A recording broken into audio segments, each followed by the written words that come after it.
me tonight. So thank you again, Ms. Graham, for being here. Sure.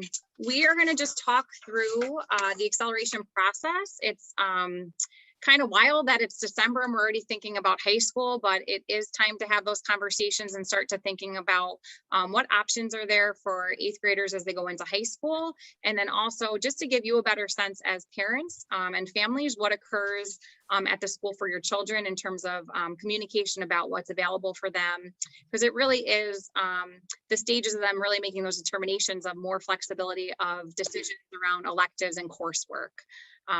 So I'm going to go to the next slide and then have Ms. Graham talk a little bit about acceleration. Sure. All right, if it'll advance for me, hold on one second, Ms. Graham. There we go. Okay. All right. So as you're thinking about whether or not to consider acceleration in terms of English and social studies for your child, really the best source of information is your own child. Getting their buy-in and whether or not they feel ready to be challenged and that they understand the rigor that's involved is really important. So to talk to your child and your teacher and have them talk to their teacher is going to be really important before making that decision. So what are the benefits of taking advanced courses in high school? When they take either advanced English or advanced social studies or both, it may give them some more opportunities to take advanced courses, AP courses later on in high school. Some parents, on the other hand, decide that taking advanced courses freshman year is just not the right decision, but that doesn't mean they won't have the opportunity to take advanced or AP courses later on in high school. I think we're ready for the next slide. All right, so how do you know if your child is ready for those advanced courses in high school? There are a few questions you can ask yourself about your child because you know your child best. Are they self-motivated? If they are in advanced classes this year, how is that going? Are they willing to take on the responsibility of communicating directly to teachers if they have questions? And when the work becomes challenging or they don't do well in an assessment, do they push through that? Do they show some perseverance when the coursework becomes challenging? So those are some things to think about before you make that decision in collaboration with your child and the teacher. So what I'm going to do is talk a little bit about the opportunities for acceleration or advancement that we have in English and then in social studies. And I'll show you some pieces of the course catalog. And we'll just talk about the process here at Dake. So for English, students will have the opportunity, if they choose to and qualify for, to advance for English. So the two courses at the English 9th grade level is English 9 Advanced and English 9 Regents. So there's similarities in these courses. They do work on reading complex text.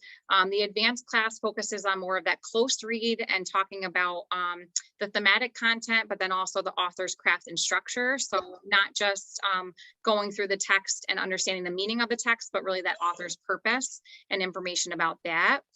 In terms of students, the expectation for students, they're all going to be reading and writing and processing information at both of the courses. For the English 9 Advanced, there's a little more independence for that motivation piece, so willing to tackle difficult texts that might be new, some self-motivation to examine their writing with the purpose of feedback and revision and correction and resubmission of things like that.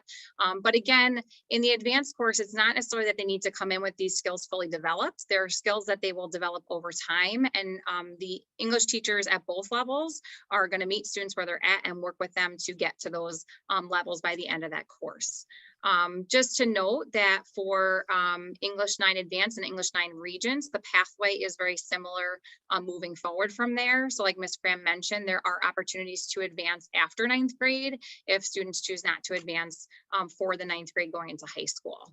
So this image is in the 9th grade course catalog. So there is the high school course catalog. And what we do is we create a 9th grade version that's just a little more condensed and shows the electives and courses that students have the opportunity to take as 9th graders. So it's a little simpler, and that's on our Dake website. At the end of this evening, I'll show you where that's located.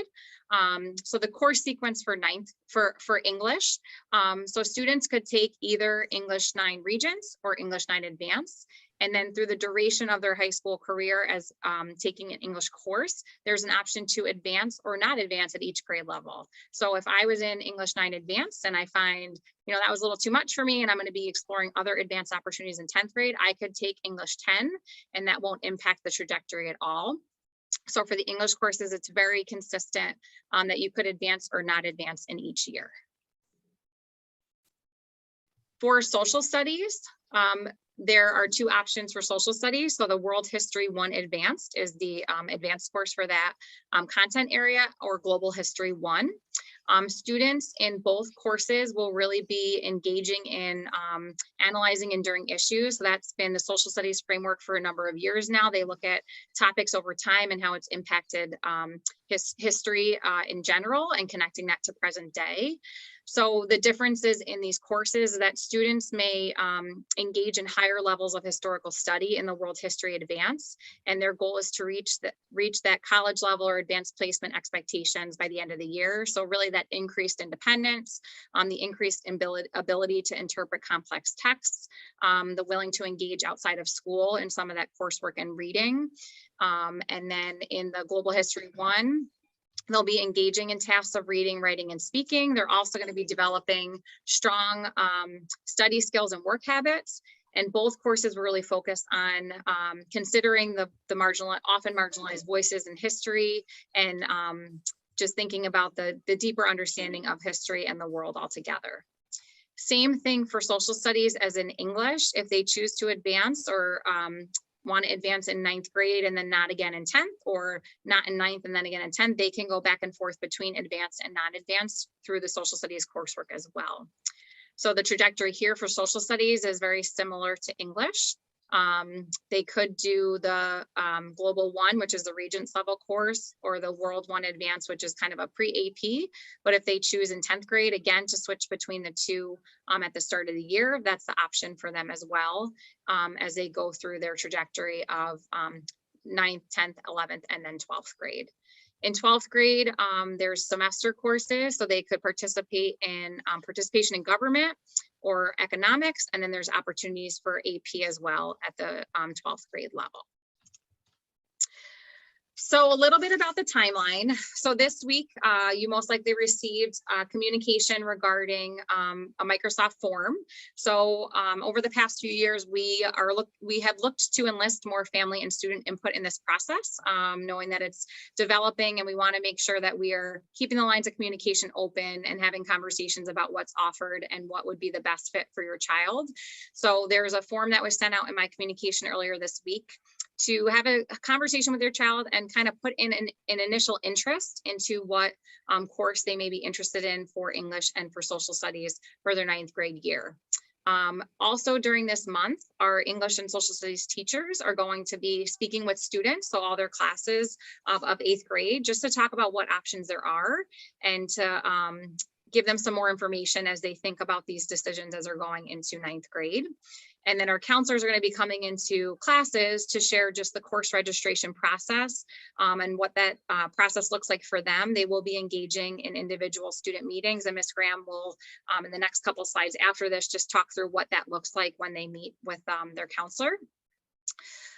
The other piece is the course catalog is another place to really look with your student at this time to prepare for that counselor meeting, because that will just lay out to your student and you the different options there are for electives, because at the high school they have a greater opportunity for things that they could do as electives. So it's important to know what things are available for them as they look to explore certain interests or things they really want to give a try. It's a great way to start to kind of toe dip into different areas outside of the core classes that they're required to take. So after the forms are completed, the individual student meetings will occur, and we may start some of those late December just for families that have already done the input form, just to get some of those meetings out of the way, because we have a bit of a deadline to make sure we're looking at just our student selection process and making sure we're doing that within our timeline that we need to do that in. Something else that will also happen at the building level at that time is we take family input, but then we also look at different data points to help with our determination for advancement or acceleration. So we will look at some input from classroom teachers of the classes that they're looking to accelerate or not accelerate in. And then we're also looking at some of that academic data. So some of their on-demand assessment data, we look at iReady at times. We also look at some formative assessments, just as a way to get a whole picture of just our acceleration piece and the best fit for students for courses. At the end of February, that whole part of the process will be completed, and we will be sending out tentative course requests. So those would be the recommendations for acceleration, but then also what electives they have chosen with their counselor that they were interested in taking. So that will be sent to families. If you are in support of the advancement or not advancement recommendation, there's no action that you need to do on your part in terms of that course request will stay. However, say for example, you didn't initially put input in for an acceleration, but then based on students' data, a recommendation was made to accelerate, and you're not sure about that and may want to switch.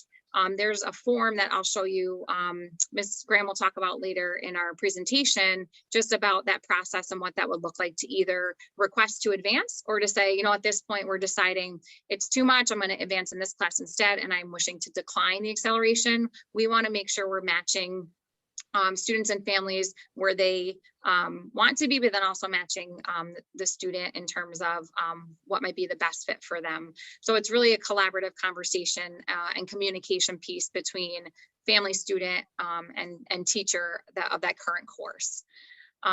The other piece is the elective request that you'll see on that form. If there are changes that need to be made, your student would just set up a conversation with their counselor, or you could contact the counselor to make those change requests, because those somewhat determine our staffing for different courses, depending on how many students take some electives. It depends on size of courses and staffing for that. So we want those decisions in by the end of March, just so we can have those conversations and move forward with what we need to prepare for the next school year.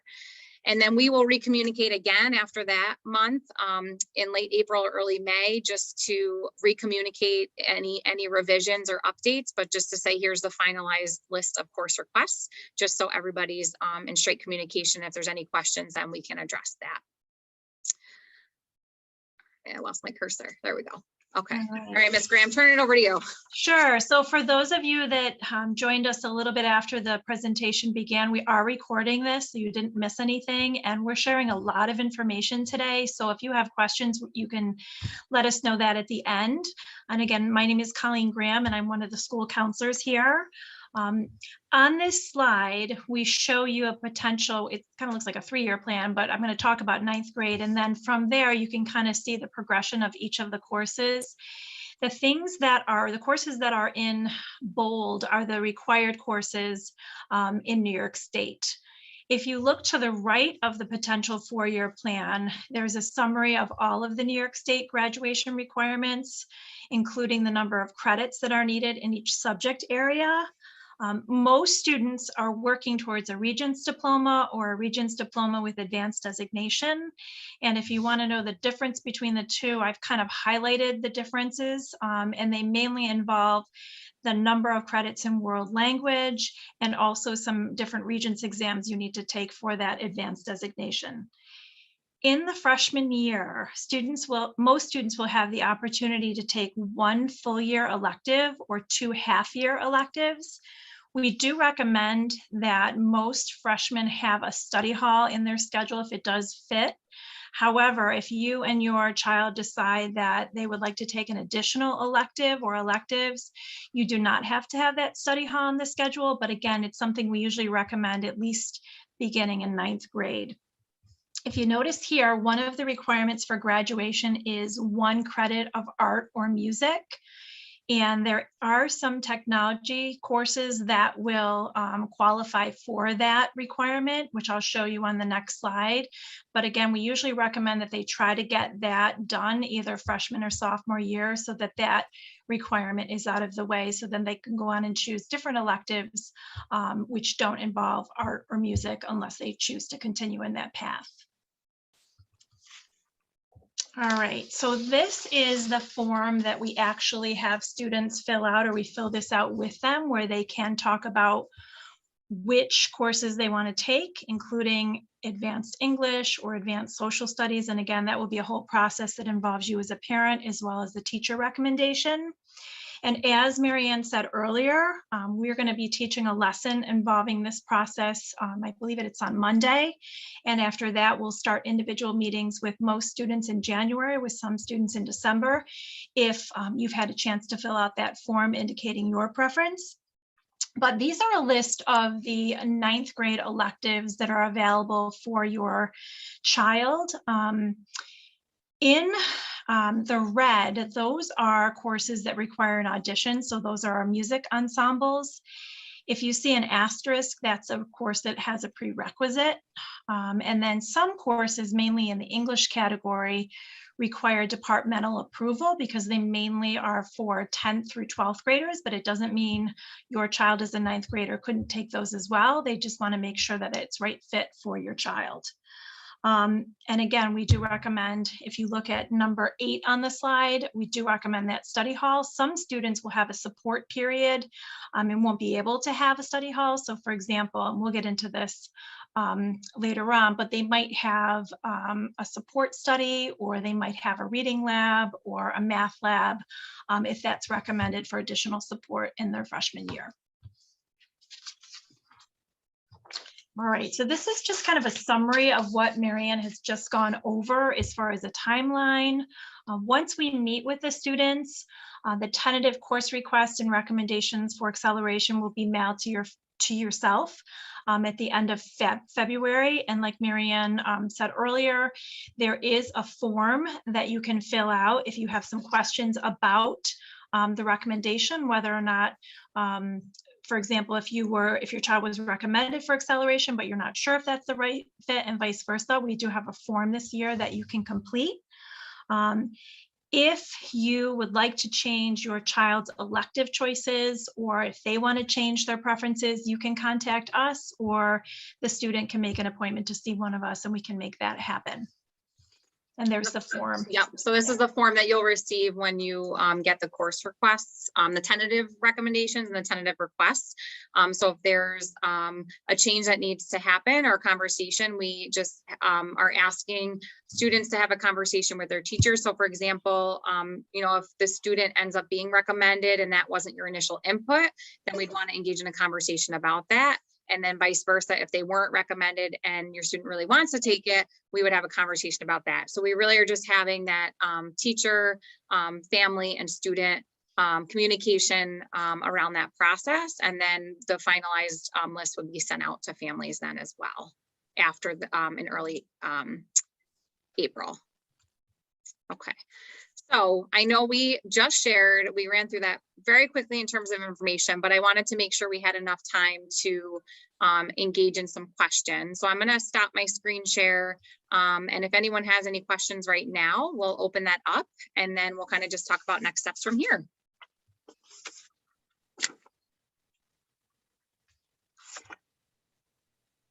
And feel free to put it in the chat too, if you'd rather not share out loud, that's fine too.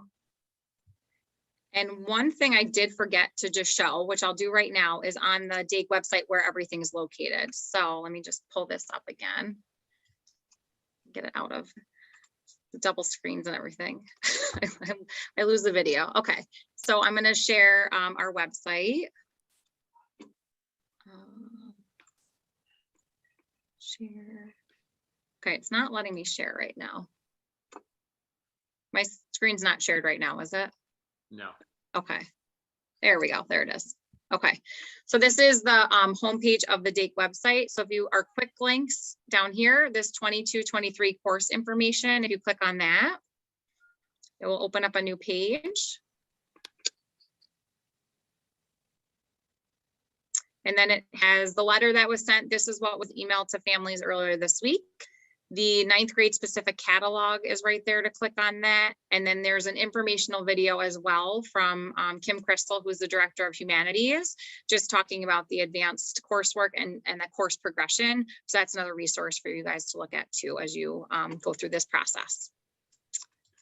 So Marianne, I'm going to answer one of the questions in the Perfect. chat. I'll stop my share then. Which is Yep. a great question. Are there opportunities for advancement in science and math as well? And I can start answering that one, and you can fill it in, Marianne, if I don't answer it correctly. So for those students that are currently in advanced algebra and living environment, they will continue taking either an accelerated or advanced course. So for example, if they're in advanced algebra right now, they will continue with advanced geometry. And if they're in living environment right now, they will go on and take earth science next year. However, if your child is not currently in advanced math or science, it doesn't mean they can't take advanced courses later on in the high school. And Marianne, can you share that slide that showed the trajectory for math and science, or is it too hard to go back? It's not in, it wasn't in this presentation, but I can pull it up real quick. Okay. Yeah. Great. Okay, so here's the math one. So this is just the trajectory for that. So right now, your student could be in math 8, or they could be in algebra advanced. So any student in math 8 would really go into algebra 1 this next year, and then they would take geometry after that. And then there's opportunities to take algebra 2 or intermediate algebra. And then if they're in algebra this year, they would go into geometry advanced, and then they could go into algebra 2 advanced, and then hop into pre-calculus or math analysis. So there's a lot more pathways for mathematics, but that's the initial where they will start.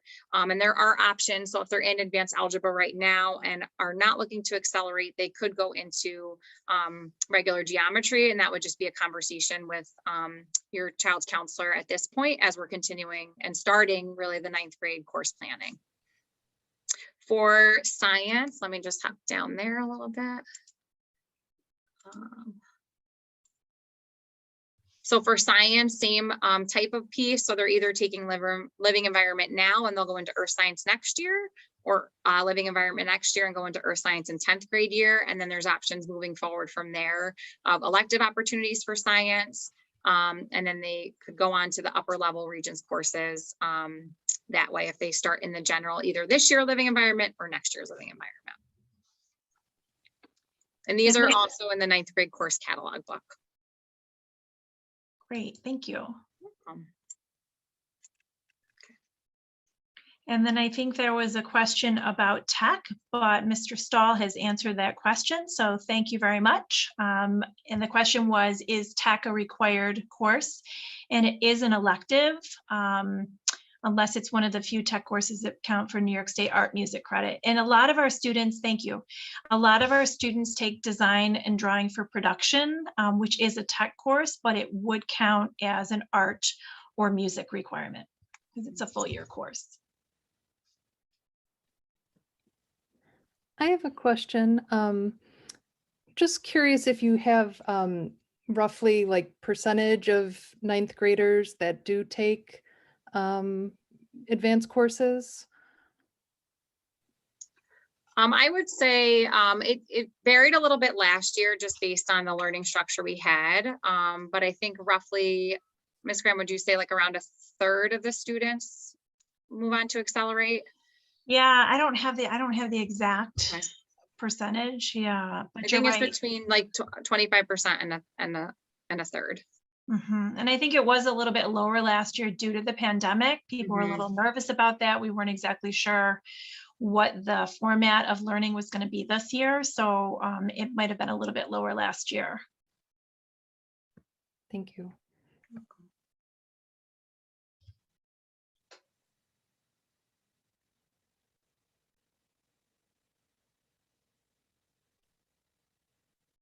Okay, so I just want to, does anyone have a question? Thought I saw.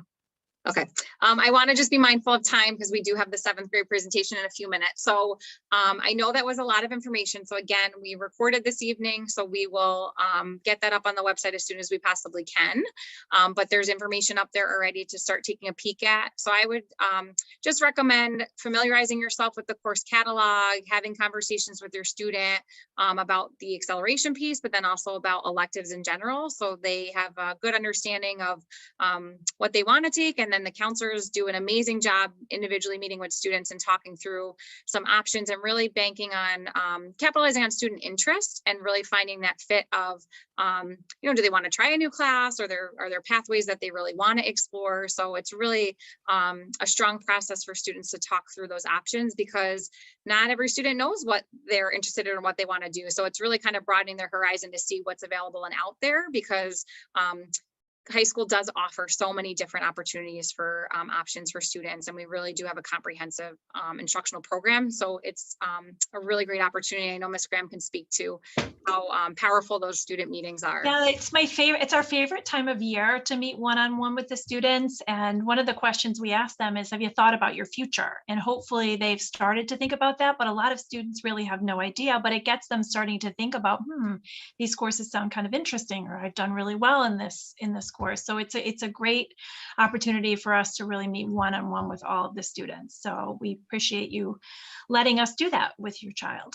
So, and thank you for being a collaborative part of that process. And thank you for coming tonight. I know night times can be really busy, and you probably haven't had dinner yet, or your dishes are sitting there. So thank you very much for coming tonight. And if you have questions after this, you can always email Ms. Hyman or myself, or if I'm not your child's counselor, you can email their counselor, which is fine. And we'll also post the PowerPoint too, with the slides. So you can go back through those at your leisure. And again, you can reach out to counselors, administrators, or even your child's teacher as you start to make those decisions and think about next year, even though it's still December. So thank you so much for being here this evening. Like Ms. Graham said, I echo that, and for your continued collaboration, and don't hesitate to reach out. And we look forward to continuing to support your child through the remainder of their time here at Dake. All right.